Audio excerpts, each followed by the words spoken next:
everybody, and sorry about the late start, but I just wanted to wish you good morning and thank you all for joining us today. And on behalf of our co-organizers, can you all hear me well?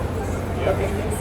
So on behalf of our co-organizers, the Alliance of Small Island States, ACES, and the Undersecretary General and High Representative of Least Developed Countries, Landlocked Developing Countries, and Small Island Developing States, Mr. Rabah Fatima, I wish to extend a warm welcome to this event entitled Accelerating NDC Implementation in SIDS, Bridging the Gap Through Effective Partnerships. My name is Tishka Francis, and I head the Small Island Developing States, the SIDS subprogram of the OHR LLS. And I have the pleasure of moderating this opening session of today's event. This event will share insights and advancements from SIDS on enhancing the ambition and implementation of their nationally determined contributions, NDCs, while discussing the persistent and emerging gaps that continue to challenge progress, particularly within the energy and transport sectors. It will also highlight the critical link between effective implementation planning and strategic access to public and private financing, and how structured partner engagements through platforms such as the SIDS Partnership Framework and the SIDS Global Business Network can move NDC-aligned projects from concept to execution. We are honored to have SIDS leaders, regional experts, and development partners with us for today's discussion. With this expert panel that we will see shortly, we will explore how innovative financing, institutional coordination, and data-driven solutions can strengthen NDC delivery across SIDS regions, and how enhanced partnerships can translate ambition into tangible action for more sustainable and resilient future. The program will consist of 3 parts: opening remarks, an expert presentation, and a technical panel. And if we have time, an open discussion. So without further ado, I will introduce our opening speaker. Excuse me, sorry, I have to pull up the name so I don't get it wrong. And Anne was supposed to join us today, but she wasn't able to make it. But we do have an excellent extend, and we have Mr. Xavier Mansuhan, got it right, okay, Head of Office of Climate Change and National Climate Change Coordinator, Palau, and lead negotiator for Palau, and on behalf of the ACES, you'll make a statement. Thank you, sir. You have the floor.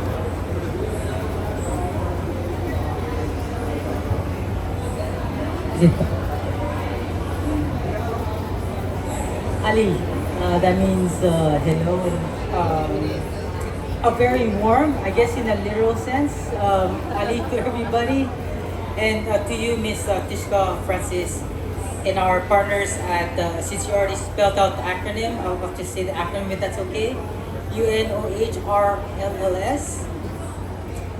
On behalf of the 39 member states of Alliance of Small Island States, it is a pleasure to co-host this important discussion on accelerating NDC implementation in small island development states through effective fit-for-purpose partnerships. We meet at what President Lula called the cup of truth. The latest NDC synthesis report confirms that our collective ambition is not aligned with the 1.5 degrees Celsius limit enshrined in the Paris Agreement. Lower down. Too loud. Okay, sorry. Based on current 2030 targets, is that better? The world remains on a trajectory towards 2.6 degrees Celsius of warming. For SIDS, this is not a statistic. This is the difference between loss of lives and livelihoods for SIDS. As we were reminded again just weeks ago by Hurricane Melissa's devastation in the Caribbean.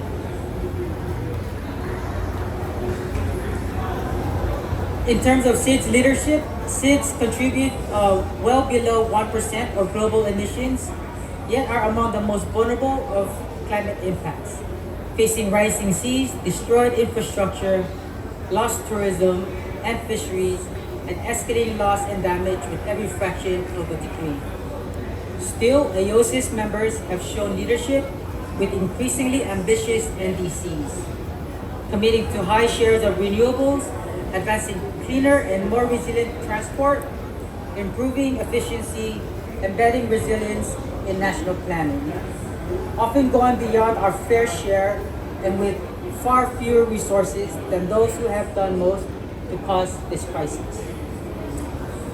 In terms of the implementation gap, but ambition on paper is meaningless if we cannot implement it.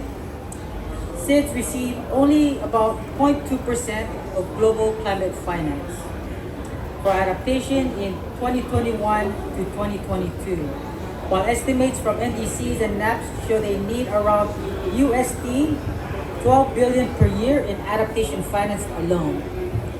Recent analysis shows that the implementation of SIDS full NDCs will require 55 billion USD. High capital costs, small markets, and complex procedures mean many SIDS projects never leave the drawing board. For AOSIS, effective partnership must first be country-led, aligned with SIDS NDCs, long-term strategies, and the Antigua and Barbuda agenda for SIDS ABAS. Second, be accessible, simple procedures, grant-based, and highly concessional, finance reflecting SIDS special circumstances. And third, in terms of risk sharing, de-risking and blended finance that mobilize investment without adding to the debt distress. And finally, the fourth, be practical and scalable. Regional platforms, SIDS to SIDS cooperation, SIDS operate technologies that move from pilots to real pipelines. Now come to the link to COP30 outcomes. The measure of success at this COP of truth will be whether COP30 outcomes on the GST follow-up, the Baku-Belém roadmap, and new climate finance goal translate to more accessible, predictable support that enables SIDS to implement their NDC priorities. Delivering on SIDS NDCs is a clear credibility test for this process.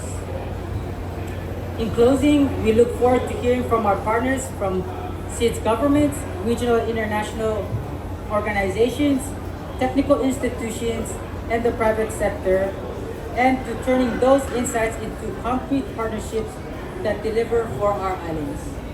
So that by 2030, our NDCs are not only ambitious on paper, but fully implemented in the lives and livelihoods of our people.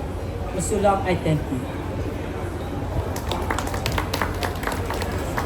Thank you, Xavier. I may call you that. Thank you. Thank you for your important remarks, of course, on behalf of the AOSIS. And these remarks provide a segue, I think, to the next part of our program, the expert presentation by Ms. Sasha Jatinson. Sasha is a senior adaptation and loss and damage advisor for the Caribbean at Climate Analytics Caribbean, as well as deputy director for the Climate Analytics Caribbean office. She is based in Trinidad and Tobago, where she works with Caribbean SIDS to address critical issues related to loss and damage, adaptation, climate finance, and climate justice. She has over 15 years of experience in environmental and climate policy, climate finance, participatory governance, grants management, capacity building, and science communication in the government, civil society, and international development sectors in the Caribbean. And her wealth of knowledge and in its impact on SIDS will help us set the scene today. So Sasha, thank you for joining us, and you have the floor.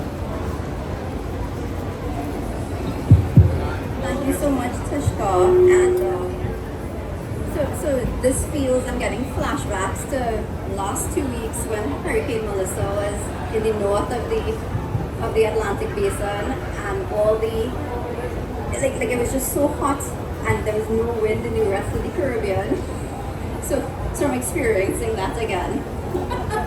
But I mean, I'm really delighted to join you and OHR LLS and AOSIS today at the SCG Pavilion to focus on one thing: how we can move plans into pipelines and projects in SIDS, especially in energy and transport.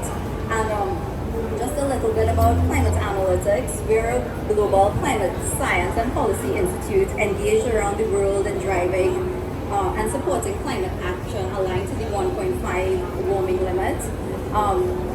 We also work closely with SIDS governments and partners. We provide technical support for their national implementation work and also in the international climate change negotiations. And I had a presentation, so I'll best be talking. But my expert scene setting presentation will be really on what are the key points that I want to highlight, what SIDS can do themselves to improve bankability and delivery of projects.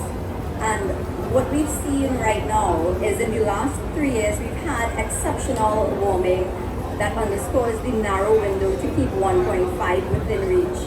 And this COP, as Isaiah said and President Lula said, it's about implementation and it's at the speed and scale required. It's not about diagnostics, it's not about assessments and more readiness.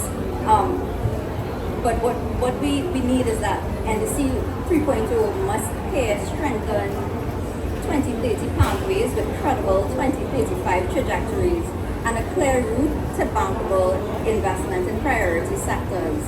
And today I'll talk about a few concrete enablers to help close those gaps in SIDS. And in terms of understanding the typical emissions profiles and so on of a SIDS, and I had graphs and so on to show that, but what you can see and what we know is that generally most of the greenhouse gas emissions in SIDS come from the power and transport sectors. And this is the case in many SIDS where, power and transport tend to dominate emissions, but this can offer the fastest wins as well. So even though emissions in SIDS might still be increasing in the energy and transport sector, there's also a lot of good news as well. Firstly, the energy and transport sectors are the sectors with the most movement. In power generation, we're seeing renewable energy costs falling rapidly. Also, renewables are already cheaper than fossil fuel generation. And in terms of electric vehicles, EVs are reaching upfront cost parity with internal combustion engine vehicles. And also, over the years, operation costs are also dropping for EVs. So, in both cases, the key difference is that more upfront investment is needed and the operating costs are now much lower.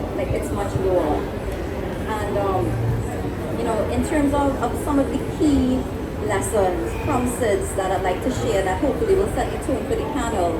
Firstly, one of the I would say enablers that SIDS have is that we have we talk about country platforms and countries that move fastest anchor implementation in a country platform.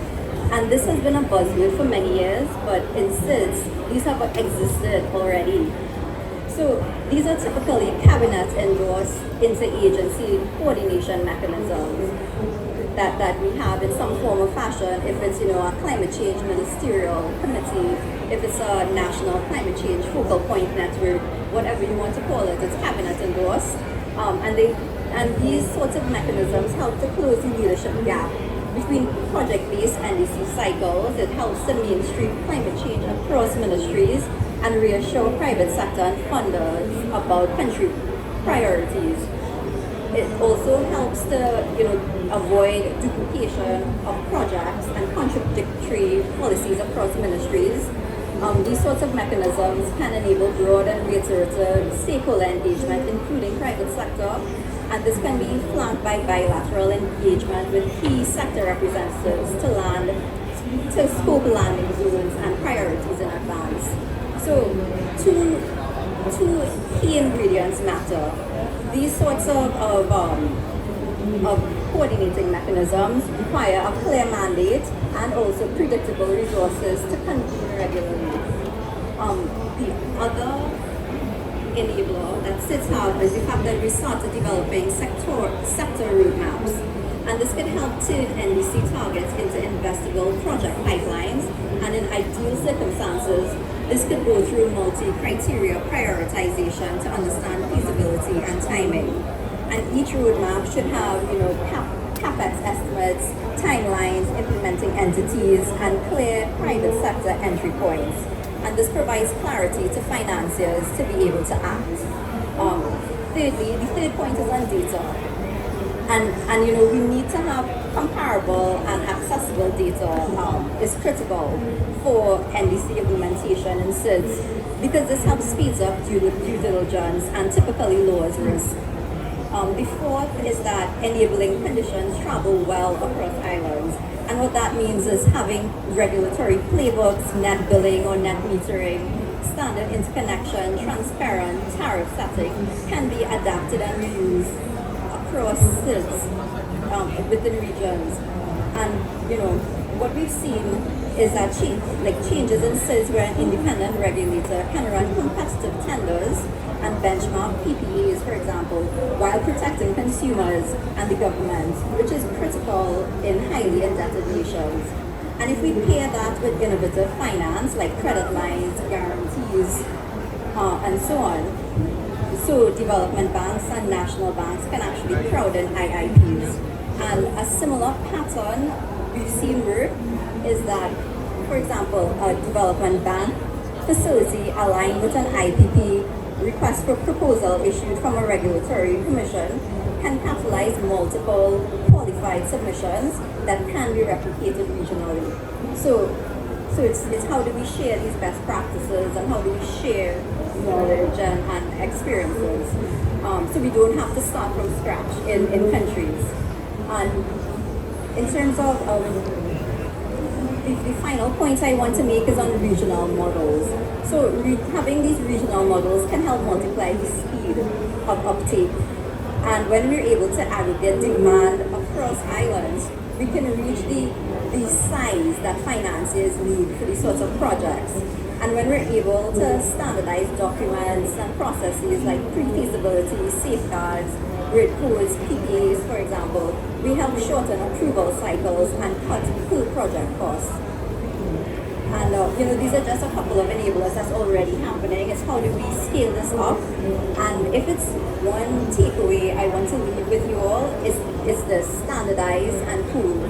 And that's one thing SIDS can do to move from plans to pipelines to projects at the speed and scale that the decade demands, and doesn't leave any of us behind in SIDS. Thank you. Thank you, Sasha. Thank you for those insights on the ingredients, you call them, and enablers for enhanced NDC 3.0 implementation, particularly in the SIDS. So with that, colleagues, we will now turn to our panel discussion. And our panel today will be moderated by Ms. Samira Savarala. Samira has extensive experience in UN climate negotiations, having been part of civil society, government, and UN delegations. She has been following the Paris Agreement negotiation processes closely since its inception. She's currently global focal point on loss and damage and climate justice for UNDP, and she recently served as UNDP's focal point for the interim secretariat for the Fund for Responding to Loss and Damage. That's it. So Samira, I will now turn the floor over to you, and I'm going to invite our esteemed panelists to come and take their seats. I will leave this microphone here.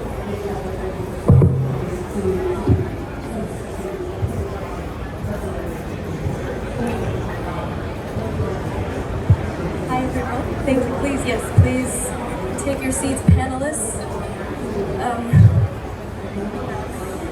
Everyone, however order you would like at this point. Hi everyone, thank you so much for joining us, and thank you to our opening speakers, and thank you so much to OHRLLS and AOSIS for organizing this really important event. As Tishka mentioned, I'm Samira Savarala. I'm with UNDP. We do have the Climate Promise Initiative, where we work with over 100 developing countries on their NDCs. And we are really excited to be here to talk specifically about SIDS, which again, as we know, are leading and are champions when it comes to ambition across mitigation, adaptation, and loss of damage. So I think this is a really timely conversation, especially given the importance of NDCs and ambition here at this COP, at COP30. Today we're just going to go over one question per panelist. You have 5 minutes each. And then we'll have a Q&A session so we can hear feedback from the audience, and we welcome your discussions. I also welcome in your interventions to connect to some of the enablers that Sasha was mentioning in her discussion. I think that's very important. And I think in your experience, you might be able to bring some of that perspective from your countries as well.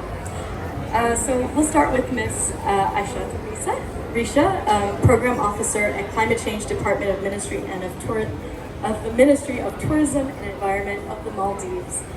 And it's great to see Maldives submitting your ambitious new NDC. Risha, I remember last year at an FRLD board meeting, we were talking about your NDC and how we were trying to step up ambition. So when it came through early, it was amazing to see.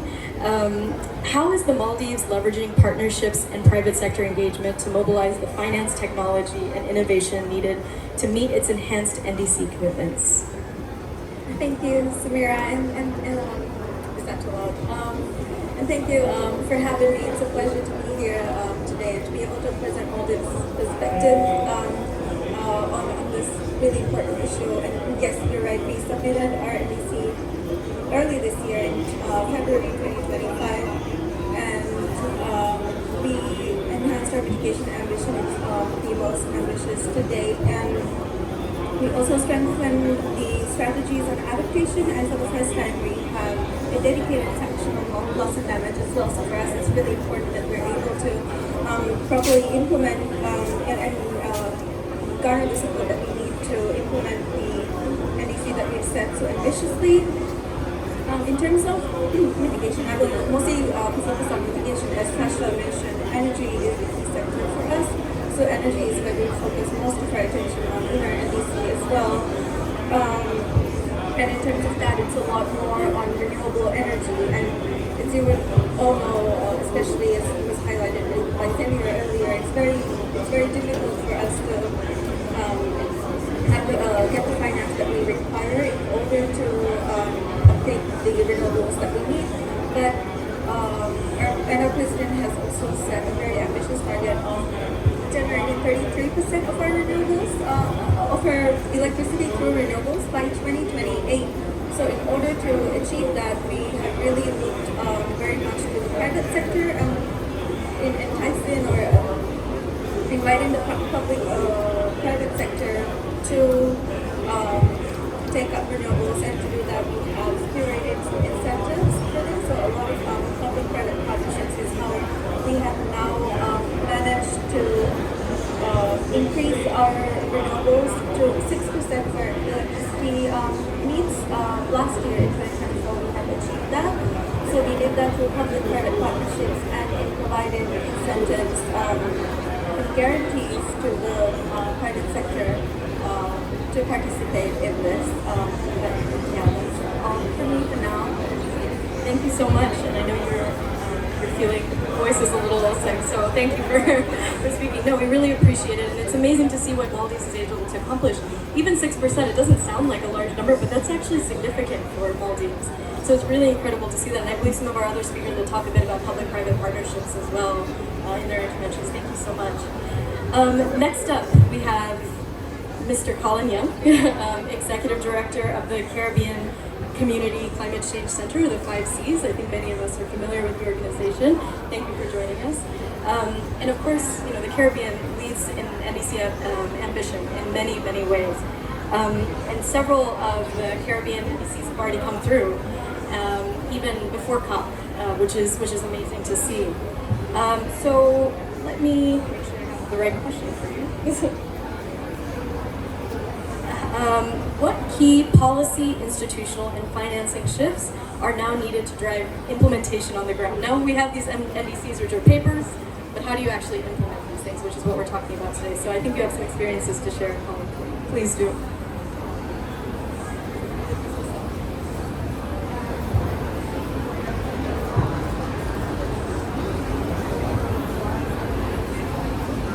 Okay, I think, yeah, now we can hear. Thank you for the invitation to be on the panel, and indeed I want to highlight what you've indicated, that Caribbean countries or CARICOM countries are leading from the front. We have the Permanent Secretary of St. Lucia sitting here, and they were the first to submit their NDC 3.0, so demonstrating again Caribbean and CARICOM leadership. I want to start by just in a sense saying that I fully agree with the comments made by Sasha as those enablers. They're critical, I think, for implementation. But in terms of the policy, institutional, and the financial shifts that are required, I think it's almost a cliche, but strong policy frameworks are key enablers to action. And so we need our countries to then ensure that the policy frameworks that are required to translate the NDCs into actions are actually done and completed. So whether that is to ensure that there is a very clear process of how you would go about getting environmental impact assessments cleared, whether it is about the issues related to feed-in tariffs or power purchase agreements set up. All of these need to be very clear, because when these are clear, it provides clear signal to potential investors and even multilateral financial mechanisms like the GCF, but also the MDBs.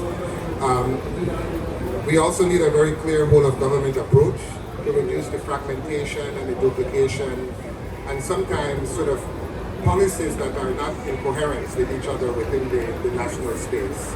So once you have this very clear enabling policy environment, then I think the other two areas of institutional and financial shifts, in my mind, are centered around three issues.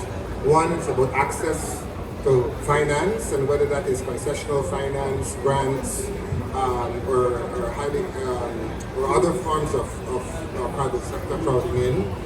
So access, absorptive capacity, the capacity of the countries now to deal with the money and access of the resources that they have. And three, delivery, to ensure that the projects and programs deliver what is intended to be delivered.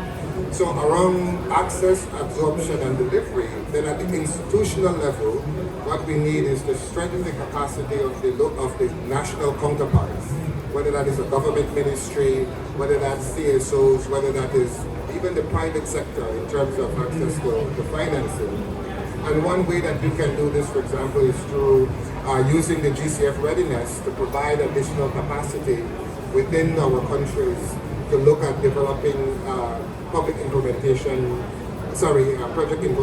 or program implementation units. I can tell you our experience, we have projects in 12 CARICOM countries, and while there is capacity in some of our governments, there simply isn't enough bodies on the ground. PS is right here, and when we have a project in St. Lucia and we're sending 15 TORs to be cleared and 15 deliverables to be cleared, there is simply a traffic jam that is happening because of the lack of capacity. So we need to strengthen the capacity of the Ministry of Finance. We need to strengthen the capacity of the NDAs and the environmental and climate change ministries to be able to handle the resources that are going to come for the implementation of the NDCs. And then lastly, this process obviously has to be inclusive, right? It's public sector, it's academia, it's communities, to ensure that it is not just a public sector led. So we need to strengthen institutional capacities to enable implementation on the ground.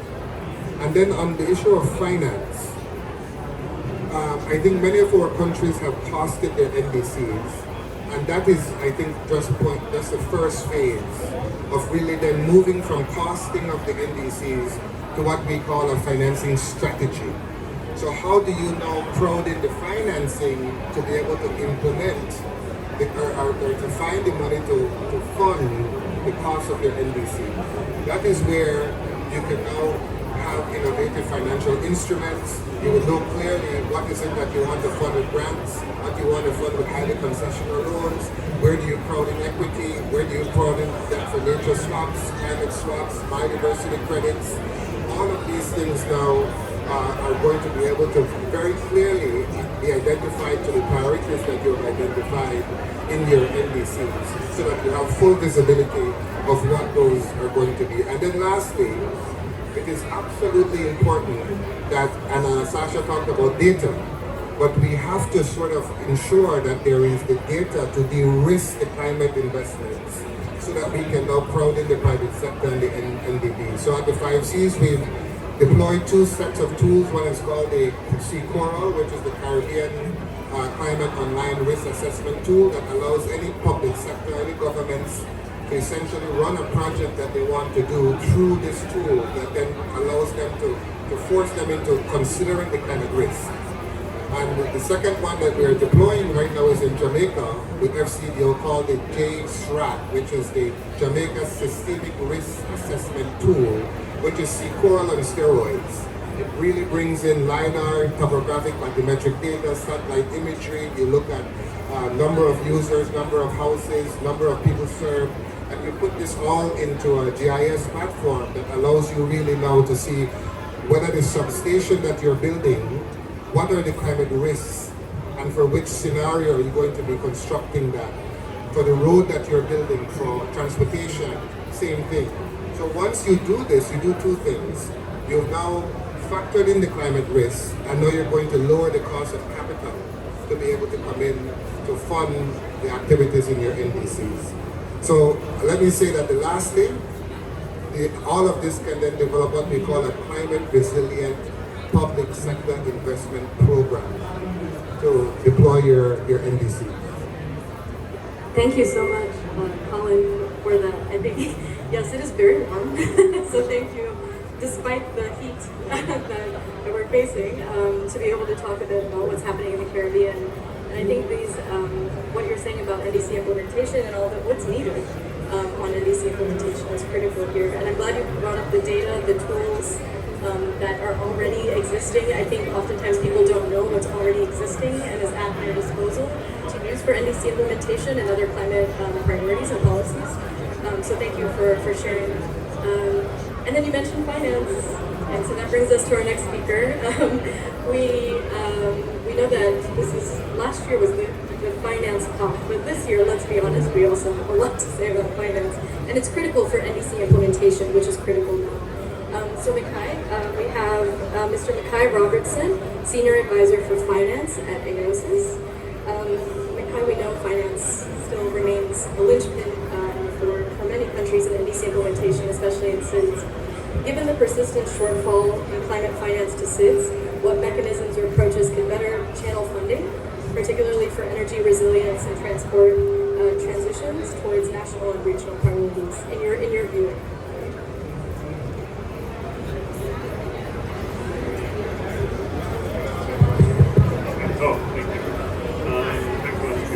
Thank you to all the great presentations, and I agree, Sacker provided us with a really good scene setting, and also Colin, you provided us with some good mechanisms to understand what the finance and individual approaches on finance. So one thing I would do is kind of, first of all, understand our needs a bit. We obviously have the NDC synthesis report, and quite a few SIDS submitted, but we haven't yet had a fulsome amount of SIDS providing their needs, their costed needs. But so the last set of NDCs, the second NDCs, provided more cost estimates, and that's something else that we need to think about, because we have NDCs that somewhat look different each time that we submit. And so the costings are sometimes lost when the UNFCCC aggregates these needs. So the last time the UNFCCC aggregated the needs were 2024, and that was in their needs determination report. And what it said about SIDS, 28 SIDS had about 668 costed needs, and that amounted to $89 billion at least for SIDS up until 2030. And so that was divided between 48 billion going towards mitigation. There was 36 billion going to adaptation, at least 5 billion going to loss and damage, noting that SIDS haven't as yet it's only their third round of NDCs, and I know UNDP has done some work on aggregating that information so far about loss and damage response as well. So that's being finalized, but that number should be a lot more as well. And then 5 billion for cross-cutting measures. So that's on SIDS needs to provide the context. It's a lot of money. We just agreed to about 300 billion, only for all developing countries, and SIDS have already highlighted 89, and that's on all SIDS, because there are 39 SIDS. So now looking to the transitioning issues, because the sectors that we're talking about are about the equitable transitioning for SIDS.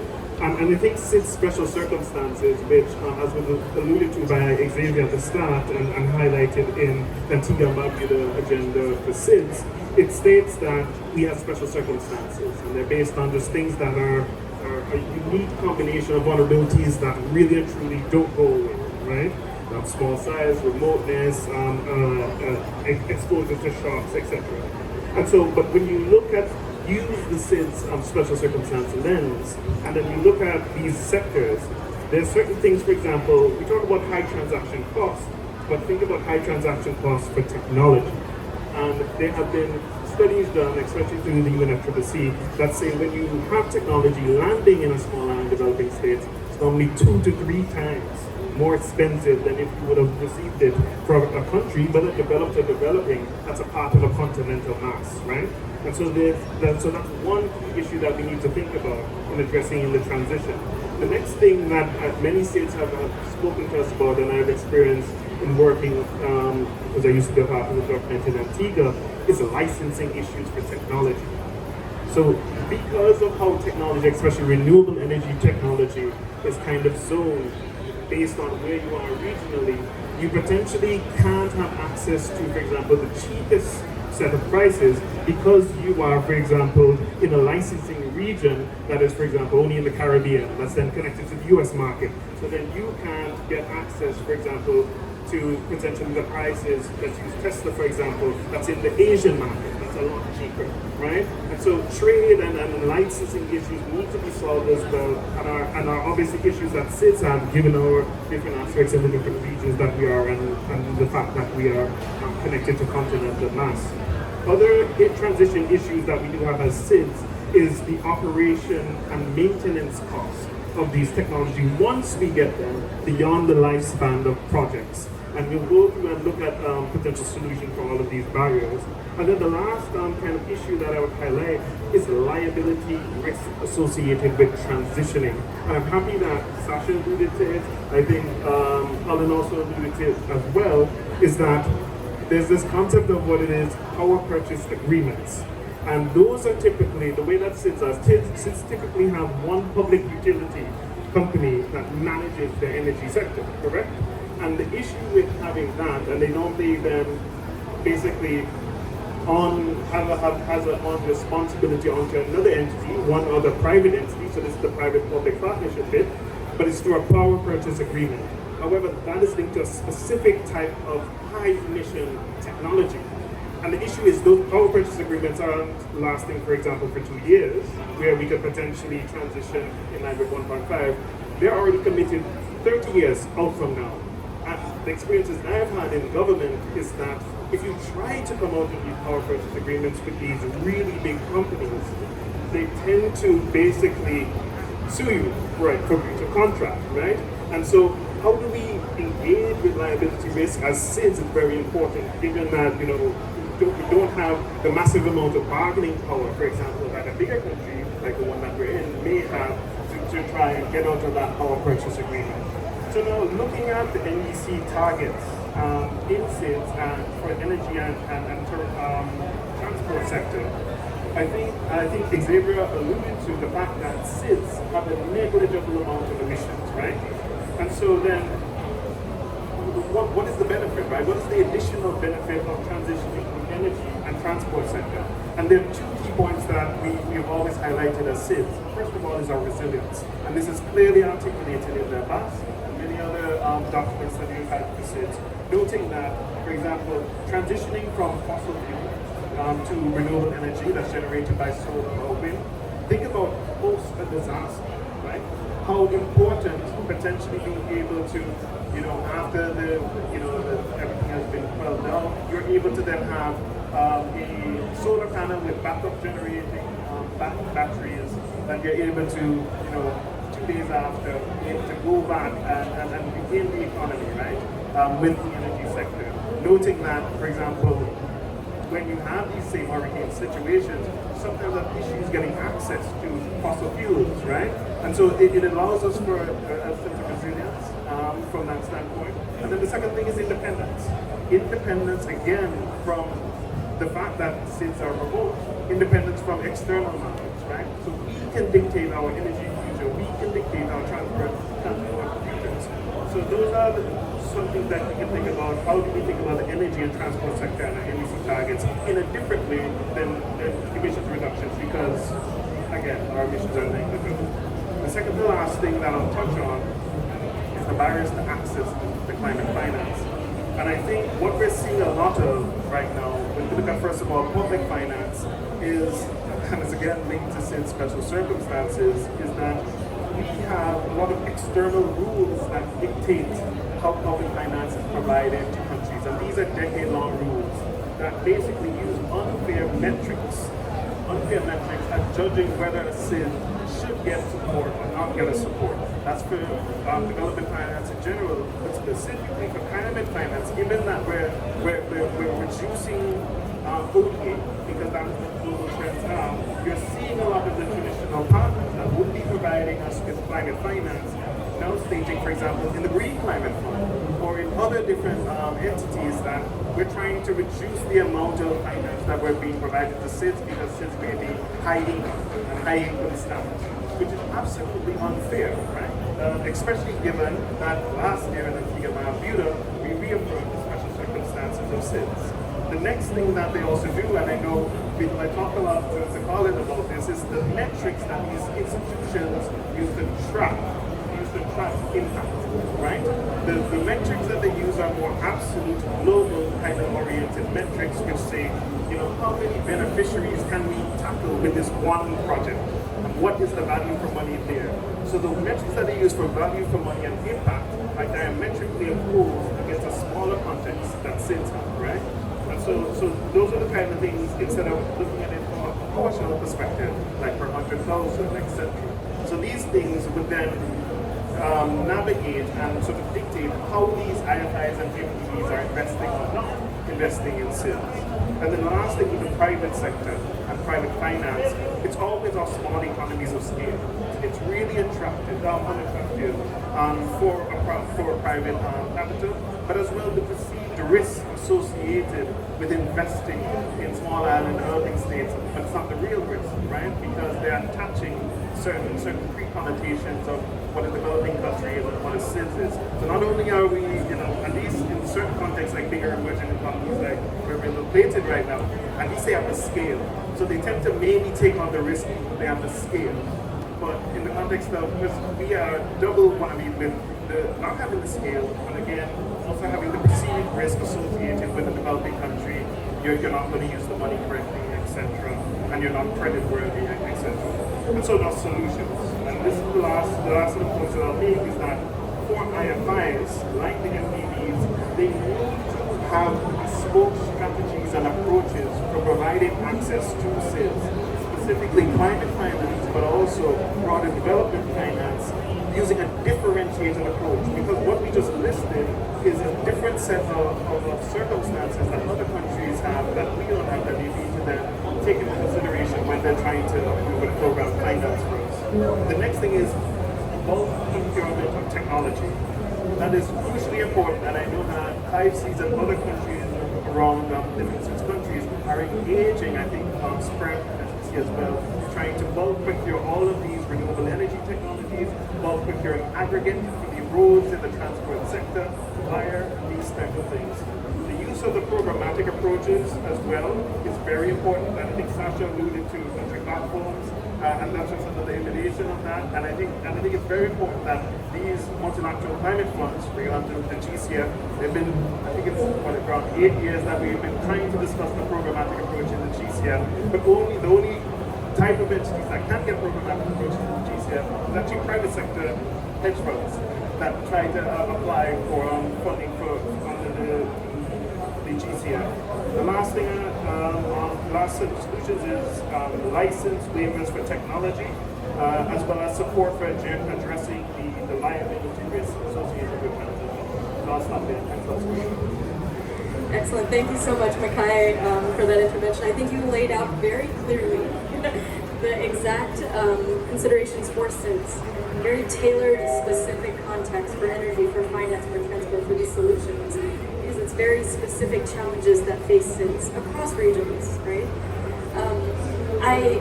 Noting time, we want to make sure we move on to our next speaker already. We have Mr. Stephen Keppel, President of the Public Foundation.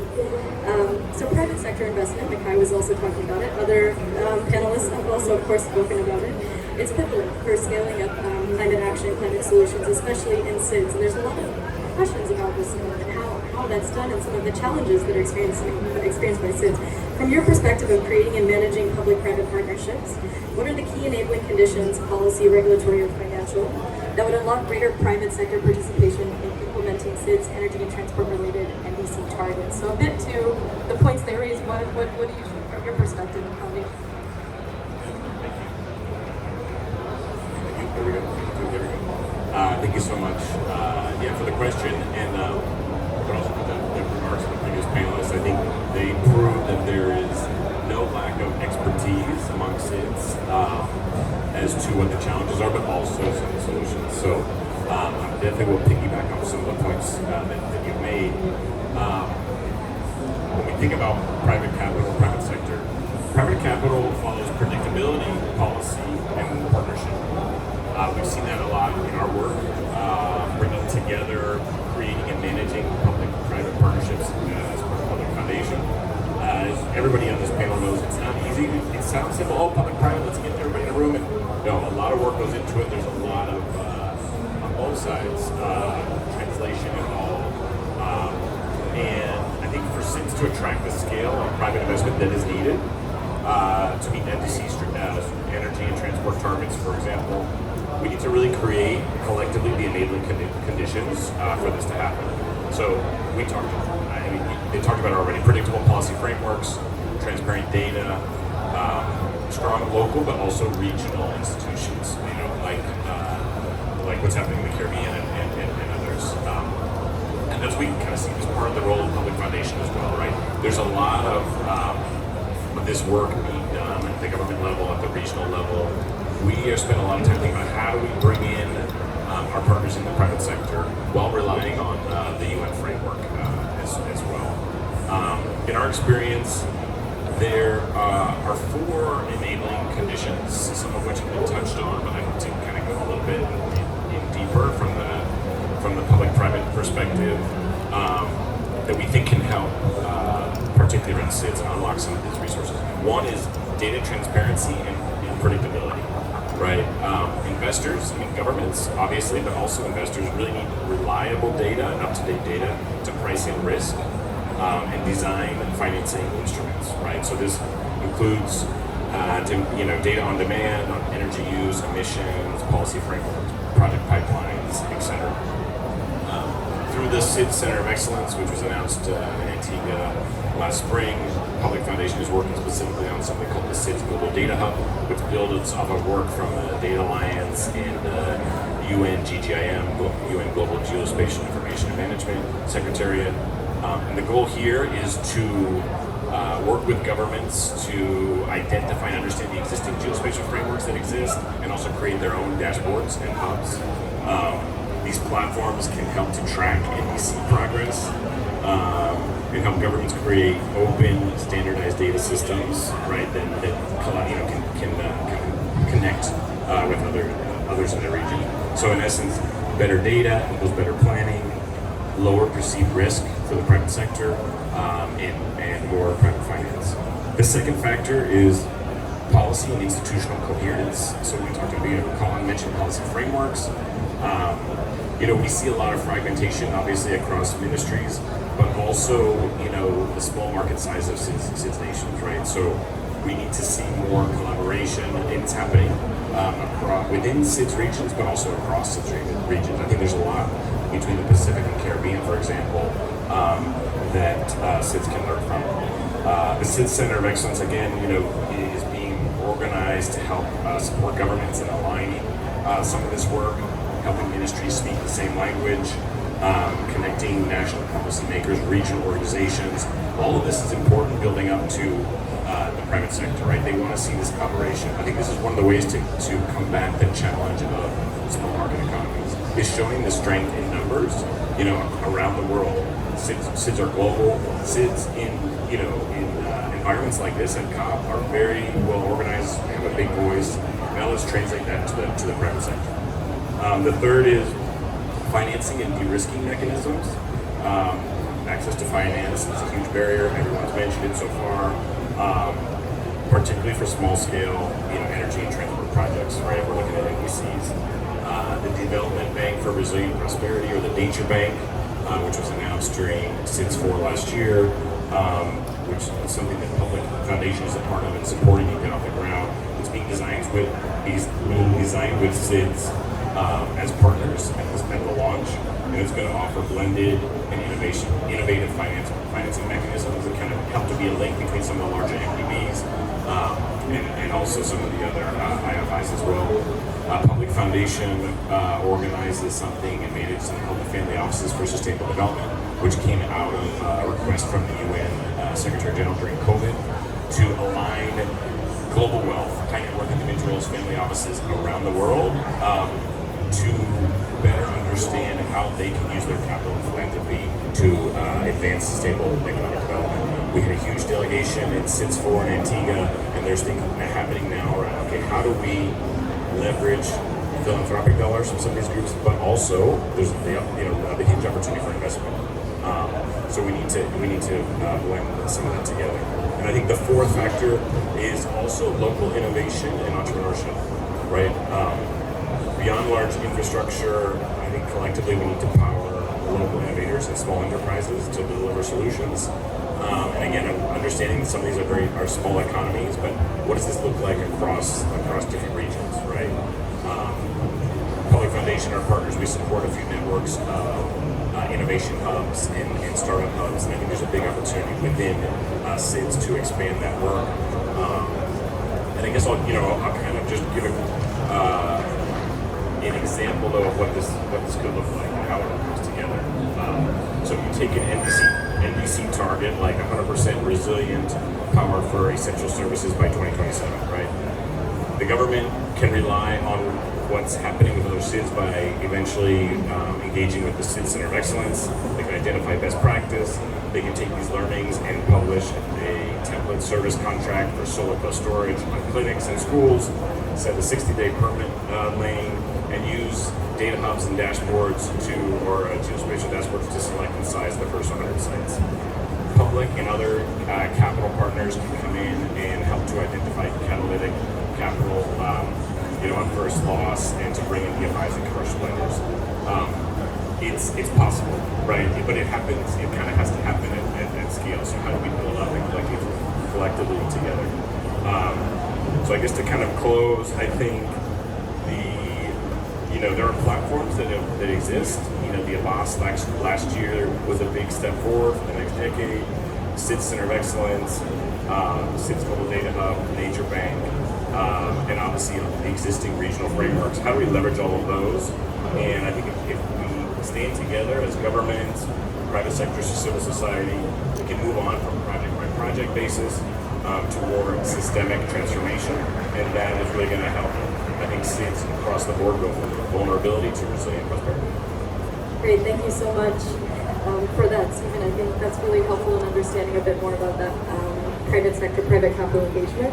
Although I think we might have more questions for you a bit more to go into detail on that. But because we have limited time, we're just going to go ahead to our next speaker now. Mr. Simon Ben Marate, Head of Energy Planning and Modeling at IRENA. IRENA has a recent report tracking progress towards tripling renewable energy capacity and doubling energy efficiency by 2030, so very ambitious. Underscores the urgency of action on energy transition goals, which some of our speakers spoke to today. What progress and gaps are emerging for SIDS in tripling renewable energy capacity and doubling energy efficiency by 2030? And how can data modeling and partnerships drive this forward specifically? Hi everyone, Samira. I'm going to moderate a lot of events, so I know we are behind time. I'll try to keep it short. Yes, IRENA is the custodian of the UAE consensus. So here we are tracking the progress, not on the renewable energy, but also energy efficiency. On one hand, the situation is rather positive. We are building more renewables, however, they are heavily concentrated. 85% in 3 regions. SIDS are excluded. It's important. The second one is about energy efficiency. We see a global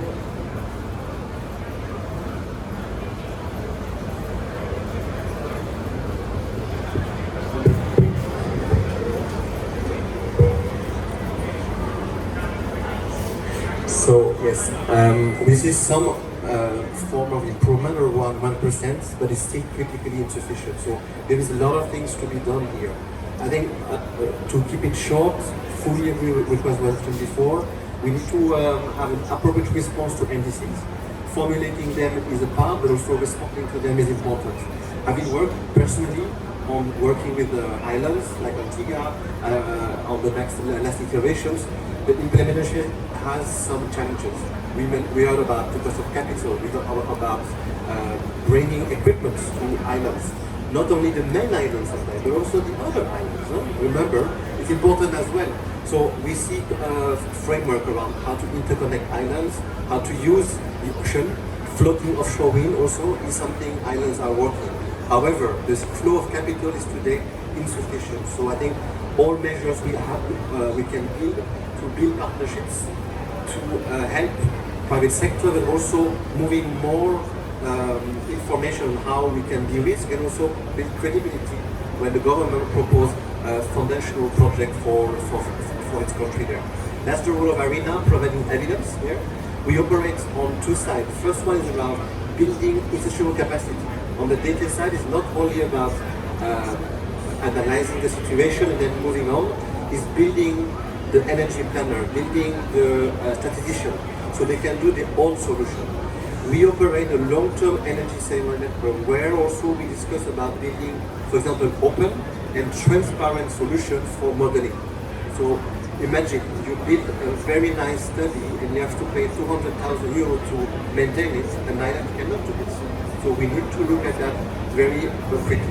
The second aspect, of course, is about how we provide support. So we, for example, assisted Antigua and Barbuda on the nexus between energy and transport, looking at how we can decarbonize 97% of the total emissions there. I think that's a good example of electrifying everything in a sense there.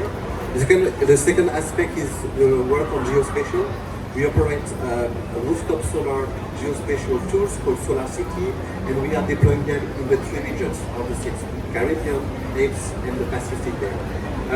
I think I wanted just to mention what is important, the socio-economic price. Our analysis showed that by deploying renewables and realizing the NDCs that are by nature ambitious for islands, 90%, 100% renewable targets, there is a potential to almost triple the number of jobs in the sector. And those jobs can actually also benefit other important aspects of the islands, like sustainable tourism, fishing, and others. So I think this important message will also resonate with the whole of government solution, because today it's not anymore about convincing the Ministry of Energy, which should know, the Ministry of Environment, who make the best effort to met, but it's the Ministry of Finance we need to talk about this. And these aspects can unlock some certain discussion there. I'll stop here, many things to discuss, but we are happy to continue supporting. IRENA still Lighthouse, 10 years, 300 activities in 40 cities. So we are here with the cities supporting their energy transition pathways.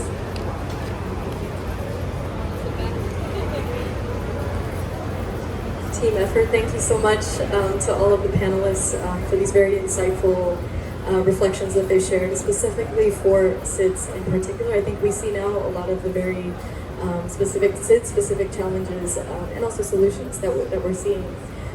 I don't know if we have time for one question, Tishka, or not. I know we're a little over time, but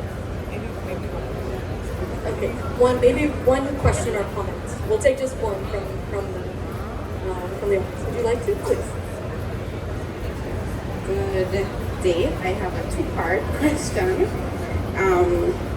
So Colin and Mackay, well, Colin, you spoke about the traffic jam, you mentioned enablers and the bodies on the ground, and Mackay, you spoke about the need to strategize. And I love how you spoke about the public sector program to deploy NDCs. But given all that you spoke about, how do we navigate that landscape where NDC is concerned, where there is a thrust for the percentage of mitigation and percentage of energy, but we have this capacity lag? So what does that practically look like when via our NDCs we have to make these ambitious declarations, but we don't have the capacity? And then the second part is, in this NDC thrust, we're focusing on tangibles, but where people are concerned, it's a lot of intangible capacity building and mindset shifting that has to happen. So what advice do you have in shaping those NDCs where capacity and the non-tangibles are what we really need, but the thrust is for this percentage? Related to what PS said, I am concerned. I don't know if we have considered the importance of building leadership to implement. I know it's always a gap in the Caribbean, however, the enabling environment really needs strengthening, and not just through a leadership program. I don't know how we can wrap our minds around this, because what I've observed as a former PS, this is the current PS, is that our focal points, I'm sure all of you have a name that you can call on the ground, that you can count on. However, I think we're too involved in low energy things, connecting people, attending a meeting, but that mindset that we require to drive is not there. So how can we consider leadership in pursuing this? Thank you. I understand that we unfortunately do have to leave because we do have another event that will be coming in, but I know you weren't able to answer that question, but I think it's important comments that you shared, and hopefully you can have that discussion offline as well about these important points. But thank you everyone again for joining us. I think we've learned a lot about enablers, a lot about the ambition that's coming out of SIDS, and the SIDS specific challenges that we need to work on. So unfortunately we don't have further time to wrap up, but thank you so much for joining us, and thanks to OHRLS and IOSIS. Thank you.